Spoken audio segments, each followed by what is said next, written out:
तपाईँ आयो कति भयो?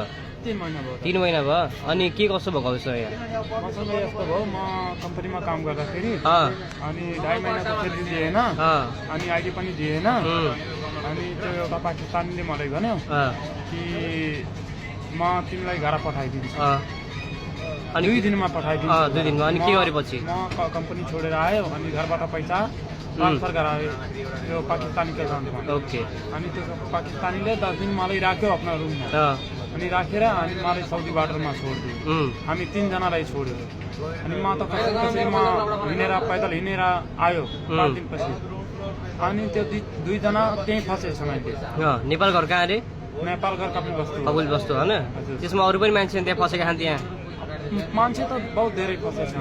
पैसा लिएर चाहिँ नेपाल पठाइदिन्छु भनेर साउदी बोर्डमा छोडिदिने। छोडिदिने। अहिले सबै आफ्नो नेपाल यहाँको लाइसेन्स भएको मान्छे होइन? म त यहाँको लाइसेन्स होइन, मलाई कतारको लाइसेन्स। कतारको लाइसेन्स? हजुर। अनि मेरो लाइसेन्स पनि त्यो लिएर गयो, ब्याग पनि लिएर गयो, मोबाइल पनि लिएर गयो, जुत्ता सुत्ता सबै लिएर गयो। मान्छेको नाम थाहा? मान्छेको नाम थाहा छैन, तर त्यसको नाम थियो मोहम्मद कादिर। नेपाली कोही यसमा नेपाली पनि छ, सामेल छ यसमा? यसमा नेपाली दुर्गा छ। दुर्गा कहाँको मान्छे यो? यो त्यही काठमाडौँको तिरको हो। कसो उसकै थ्रुबाट आएको? होइन, उसको थ्रु आएन मैले। म त्यो पाकिस्तानीको उसैबाट आएको? मेन पावर कहाँ कसरी कन्ट्याक्ट भयो त? मेन पावर त प्याराडाइज हो। हजुर। अहिले त्यस्तो गरेर पैसा सब उस गरेर लाइसेन्स गरेर सब उस गरेर आफूले उहाँ छोडिदियो?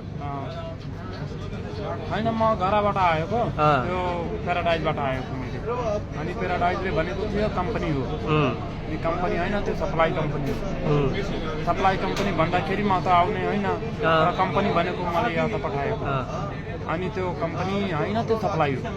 अनि सप्लाईमा 2.5 महिना स्यालेरी पनि दिन्न, मात्रै खानाको दिन्छ। सप्लाई कम्पनी भनेको राम्रो हुन्न, जहाँ गए पनि कहीँ पनि दुबई जस्तो ठाउँ त राम्रै होइन। राम्रै छैन। म कतारमा काम गर्दाखेरि सप्लाई कम्पनी त्यहाँ ठिक छ, राम्रो छ, स्यालेरी महिनामा दिइहाल्छ। तर यहाँ राम्रो छैन। यहाँ 2.5 महिना 3 महिना स्यालेरी रोक्छन्।